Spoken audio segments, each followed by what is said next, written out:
Welcome to unique classes of DVG. Exercise 9B question इसका 1 है। आपके पास है 2x minus y plus 3z बराबर 9, x plus y plus z बराबर 6, x minus y plus z बराबर 2। ये प्रश्न है हमारे पास। चलिए इसे हम सॉल्व करते हैं। देखिए तो हमारे पास लेट ए बराबर इतना हमने क्या किया, ए बराबर आपको इतना ले लिया, एक्स बराबर एक्स वाई जेड है, बी बराबर 9 6 प्लस 2। यहाँ पर डिटर्मिनांट इसका हम निकालते हैं, तो डिटर्मिनांट निकाले तो -2 है। यदि ये -2 है मतलब ये आपको जीरो नहीं हुआ।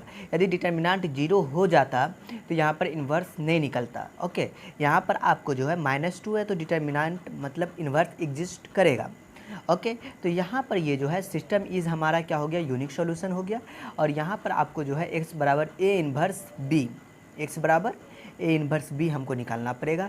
तो देखिए यहाँ पर इन्वर्स की बात करते तो इन्वर्स की बात करते तो हमको कोफैक्टर्स की ज़रूरत पड़ेगा। तो कोफैक्टर्स पहले निकाल लेते। Now the cofactors of the first row of determinant A are. यहाँ पर हमने क्या किया कि डिटर्मिनांट जो लिए हम, डिटर्मिनांट लेते इससे पहले हमको डिटर्मिनांट पे लिखना पड़ता है, बट हम यहाँ पर लिखे नहीं हैं। फिर भी आप देखिए मैट्रिक्स से ही मेरा काम चल जाएगा। तो यहाँ पर देखिए कोफैक्टर्स के लिए ये जो है 2, इस वाले टर्म को आप डिलीट कर दीजिए। 2 लेना नहीं है, बस डिलीट करना और ये वाला लेना 1 -1 1 1। ये होता plus minus plus minus plus minus. इस तरीके से देखिए हमने ले लिया 1 1 -1 प्लस 1। यहाँ पर आपको साइन को सिर्फ दर्शाना है। ओके, यहाँ पर आपको माइनस प्लस, फिर इसको जो है हमने क्या किया डिटर्मिनांट इसका तोड़ दिया 2 0, और ये हमारा आ चुका -2। Again the cofactors of the second row. यहाँ पर हम क्या करते हैं, सेकेंड रो का कोफैक्टर्स लेते हैं। तो चलिए आपके पास सेकेंड रो आपके पास है क्या, तो ये वाला आपको सेकेंड रो है, तो ये दोनों डिलीट हो गया, -1 3 -1 1 आपके पास ऐसा आ चुका है। माइनस प्लस माइनस, देखिए ये -2 -1 1 आ चुका है। Again the cofactors of the third row, तो हमने थर्ड रो के साथ भी ऐसा ही किया। आप यहाँ पर कोफैक्टर्स अलग तरीके से भी ले सकते हैं, A11 करके इस तरीके से भी ले सकते हैं, लेकिन हमको ऐसे अच्छा लगता है इसीलिए हम ऐसे लिए, ताकि इसमें कोई किसी भी प्रकार का कन्फ्यूज़न नहीं है ना, आपको जल्दी इसमें आपको गलती होता है, इसलिए आप इस तरीके से ले, मुश्किल नहीं है। Let see cofactors of the elements of determinant A is. यहाँ पर हमने क्या किया, जो नया हमारे पास जो कोफैक्टर्स आ चुका है उसको हमने मान लिया C। तो C बराबर हमारे पास आ चुका है इतना, ये देखिए 2 0 -2, ये वाला फर्स्ट में 2 0 -2 -2 -1 1। तो इस तरीके से हमने ले लिया। एडजॉइंट निकालते, तो एडजॉइंट जो निकालते हम, जो हमारा कोफैक्टर्स आता है, ठीक है, उसका यदि हम ट्रांसपोज कर देते हैं तो वो एक दूसरे के बराबर कर देंगे, तो हमारा क्या होगा, एडजॉइंट होगा। मतलब ये जो ट्रांसपोज C का ट्रांसपोज किए वही हमारा एडजॉइंट होगा। तो चलिए हमारे पास एडजॉइंट निकल चुका है। तो एडजॉइंट ऑफ ए बराबर हमारा इतना आ चुका है, ए इन्वर्स निकालना है। तो इन्वर्स के लिए फार्मूला होता है 1 by determinant of A adjoint of A. Okay, तो हमारे पास जो है एडजॉइंट ऑफ ए तो हमारे पास हो चुका है, क्योंकि ये वाला हम निकाल चुके हैं। अब यहाँ से ए इन्वर्स निकालना है, तो डिटर्मिनेंट ऑफ ए हमारे पास -2 है और एडजॉइंट ऑफ ए का मान हमने रख दिया, तो हमारा यहाँ पर इन्वर्स निकल चुका है। हमारे पास जो इस तरीके का फॉर्मूला ए इन्वर्स, यदि बी का मान रख दे तो एक्स वाई जेड का मान हमको आ जाएगा, क्योंकि हमें आपको पहले तो बोला कंसिस्टेंट आप देखिए है या नहीं, फिर उसके बाद आपको बोला ये सॉल्व भी करने के लिए, तो हमें क्वेश्चन को सॉल्व करना पड़ेगा।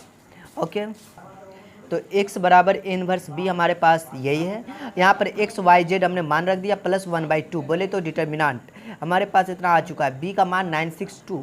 ओके, यहाँ इसको हमने क्या किया, मल्टीप्लाई कर दिया। जैसे आप मल्टीप्लाई करते हैं, 9 को 2 से मल्टीप्लाई, 6 को 2 से, आप ये 2 को 4 से, तो इस तरीके से हमने मल्टीप्लाई करके आपको लिख दिया। और यहाँ पर 1/2 इसको हमने आपको जोड़ घटाव किया तो हमारे पास इतना आ चुका है। यहाँ पर हेंस x बराबर 1 आ चुका है और 2 आ चुका है और 3 आ चुका है। तो ये आपको y का मान हो गया, ये आपको z का मान हो गया। ये हमारा इक्वेशन आपको सॉल्व हो चुका है। ओके, ये आपको क्वेश्चन नंबर जो था आपको 1 था। अब जो हमारा क्वेश्चन नंबर जो आएगा 2 आएगा। देखिए क्वेश्चन नंबर 2 आपके पास जो है किस तरीके का है, देखिए इस तरीके का आपको क्वेश्चन नंबर 2 है, ठीक है। अब इसे भी हम सॉल्व करते हैं, ये भी आपको इसी प्रकार होगा। ओके, देखिए आप क्वेश्चन जो है हमारे पास ऐसा है, ए बराबर इतना, एक्स बराबर इतना, बी बराबर इतना, ये आपको समझ में आना चाहिए हम कहाँ से लेते हैं। ओके, यहाँ पर डिटर्मिनेंट हमने इसका ले लिया तो आपको 0, यहाँ पर आपको 0 तो आया ही नहीं, 1 है तो 0 नहीं आया। यहाँ पर इन्वर्स एग्जिस्ट करेगा, सिमिलरली काम वैसा ही होगा, कंसिस्टेंट होगा, ये आपको यूनिक सॉल्यूशन होगा, इन्वर्स निकालना है। यहाँ पर भी हमने कहा किया कि कोफैक्टर्स हमने ले लिया, तो हमारा कोफैक्टर्स आ चुका 2 8 -11, फिर आ चुका -1 5 7, फिर उसके बाद आ चुका आपके पास 1 2 माइनस 3 इतना हमारा क्या आया, ये आपको कोफैक्टर्स आ चुका है। ओके, तो ये कोफैक्टर्स आया कैसे वो तो आपको मालूम होना ही चाहिए, जैसे हम पिछले वाले वीडियो में बताएं। ओके, अब यहाँ पर देखिए, let see the cofactors of the elements of determinant of A is. अब हमारे पास देखिए डिटर्मिनेंट ए तो हमारे पास इतना था, कहाँ, तो यहाँ देख लीजिए डिटर्मिनेंट ऑफ ए हमने निकाला था, तो पहले तो ये आपको 1 आ चुका है। हम इसको जो है आपको ऐसे भी लिख सकते हैं, डिटर्मिनेंट ऑफ ए लिखे हैं बिना मैट्रिक्स दिए, मतलब डिटर्मिनेंट का चिन्ह देके भी लिख सकते हैं। ओके, लेकिन हम वो लिखे नहीं है। अब यहाँ पर देखिए सी बराबर हमारे पास इतना आ चुका है जो हमें माना। अभी यहाँ पर जो है आपको क्या करना है कि इसका ट्रांसपोज ले लेना है, क्योंकि एडजॉइंट चाहिए, ट्रांसपोज लेंगे तो हमारा क्या हो जाएगा, एडजॉइंट निकल जाएगा, वो भी बिल्कुल आसानी से। तो चलिए ए इन्वर्स अब निकाल लेते हैं। तो ए इन्वर्स बराबर फॉर्मूला होता है 1 by determinant of A into adjoint of A. A inverse बराबर हमारा आ चुका है इतना, एक्स बराबर ए इन्वर्स बी। तो आपके पास देखिए ए इन्वर्स क्या है, इतना है, बी आपके पास क्या है, तो आप जानते हैं बी हमारे पास है आपके पास एक्स वाई जेड, बोले तो एक्स का मान रख दिए, ए इन्वर्स का मान रख दिए और बी का भी मान रख दिए। तो आपके पास बी क्या था, आप एक मरतब देख ले बी है क्या आपके पास। देखिए हम आपको दिखा देते हैं, बी हमारे पास 145 था, इसीलिए हम यहाँ पर बी का भी मान रख चुके हैं। यहाँ पर देखिए आप इसे जो है मल्टीप्लाई करते हैं जनरली जैसे वैसा ही कर दिया, आपको इससे मल्टीप्लाई, इससे मल्टीप्लाई, इससे मल्टीप्लाई, तो हमारे पास इस तरीके से आ चुका है। एक्स का मान 3 माइनस 2 और 2 आ चुका है। ये क्वेश्चन नंबर आपको 2 था, ये क्वेश्चन नंबर आपको 3 है। 3 को हम सॉल्व करते तो इसका भी पहले डिटर्मिनेंट निकाल कर चेक करते क्या है ये। डिटर्मिनेंट हमारा यहाँ पर नॉन जीरो आया है, इसीलिए इन्वर्स तो एग्जिस्ट करेगा ही। यहाँ पर एक्स बराबर ए इन्वर्स बी भी हमको चाहिए। ओके, चलिए now the cofactors of the determinant of A R. हमारे पास देखिए यहाँ पर जो है कोफैक्टर्स निकाल लिए -1 -3 7, यहाँ पर आ चुका है 3 1 -5, यहाँ आ चुका है 5 7 और ये है आपको -11 है। Okay, let see the cofactors of the elements of determinant A is C बराबर हमारे पास इतना आ चुका है, ए इन्वर्स निकालेंगे यहाँ से। तो आपको यहाँ पर देखिए 1/a का डिटर्मिनेंट, मतलब यहाँ पर क्या होता है आपको फार्मूला होता है, तो 1/8 ये कैसे आ गया, क्योंकि हमारा डिटर्मिनेंट जो है 8 ही है इसीलिए। अब यहाँ पर देखिए ये जो हमारा क्या है सी, जिसको हम लोग कहते हैं क्या, एडजॉइंट। तो यहाँ पर हम यहाँ पर सी इतना लिखे डायरेक्ट, यहाँ पर हम एडजॉइंट ऑफ ए लिखना चाहिए था लेकिन हम लिखे नहीं है। ओके, आप लिख लीजिएगा। यहाँ पर एक्स बराबर ए इन्वर्स बी, यहाँ पर आपको 1/8 आ चुका है, बी का मान भी रख दिए और ये हमारा आ चुका 1/8, 8 16 -8, तो हमारा आ चुका 1 2 -1। यहाँ पर आपको ये नहीं समझ में आएगा तो आपको दिक्कत हो जाएगा। सी बराबर हमारे पास इतना है, यदि इसका हम ट्रांसपोज कर देते तो क्या होता है, एडजॉइंट ए के बराबर हो जाएगा, ठीक है ना, क्योंकि यहाँ पर हमको ए इन्वर्स के लिए वो फार्मूला होता है 1 by determinant of A into adjoint of A. तो ये आपको समझ में आ गया। चलिए ये क्वेश्चन नंबर आपका था 3। अब जो है हम 4 देख लेते हैं। तो देखिए 4 हमारे पास इस तरीके से, ए बराबर इतना, एक्स बराबर इतना, बी बराबर इतना है। देखिए यहाँ पर डिटर्मिनेंट निकाले, यहाँ पर देखिए आपको 0 आ चुका है। अभी तक जो हम क्वेश्चन बनाए उसमें आपको डिटर्मिनेंट जो था आपको नॉन जीरो आया, बोले तो कोई नंबर आया, लेकिन यहाँ पर आपको जो है 0 आ गया। अब क्या होगा, यहाँ पर होगा यही कि आपको ए इन्वर्स जो है एग्जिस्ट तो करेगा ही नहीं। सिस्टम हैज़ इन्फिनाइटली, यहाँ पर इन्फिनाइटली मेनी सॉल्यूशन होगा। अब यहाँ पर तो आपको क्या होगा कि यहाँ पर तो यूनिक सॉल्यूशन तो होगा नहीं, या फिर इसका दूसरा नाम भी है नो सॉल्यूशन भी कह सकते हैं। Okay, no solution.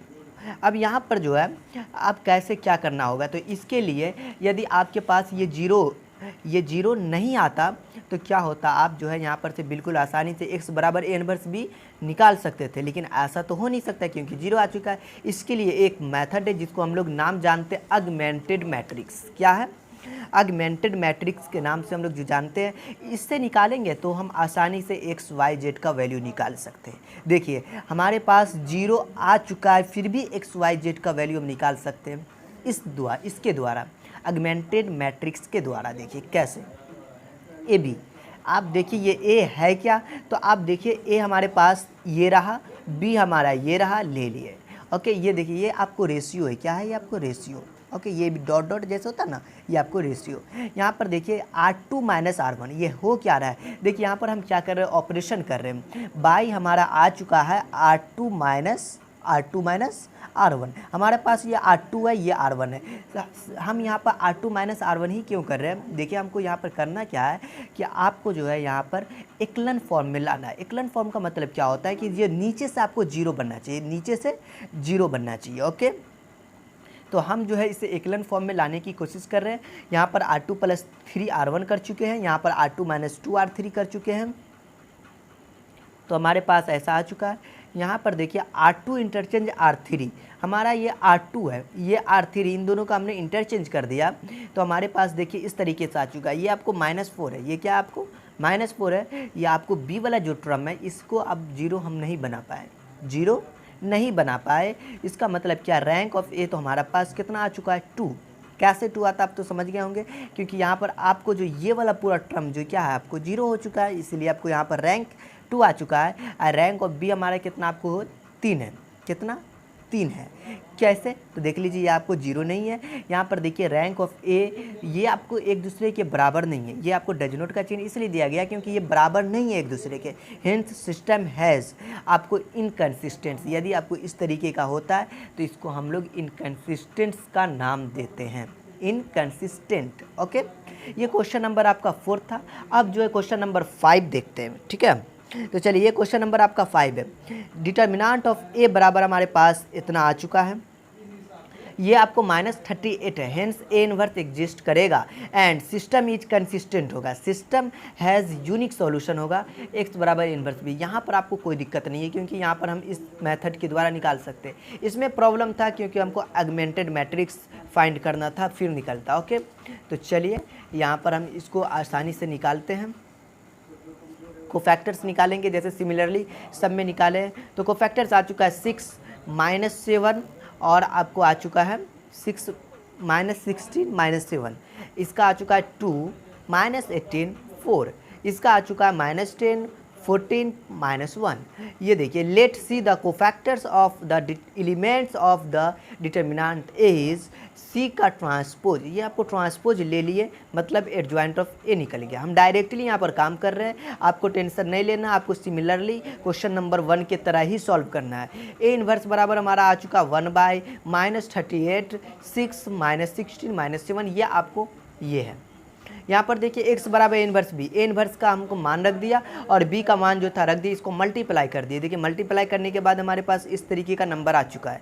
अब इसको जो हम मल्टीप्लाई किए तो हमारे पास आ चुका 2 2 1/2, x का मान 2 आ चुका, y का मान 1/2 आ चुका, z का मान 1/2 आ चुका है।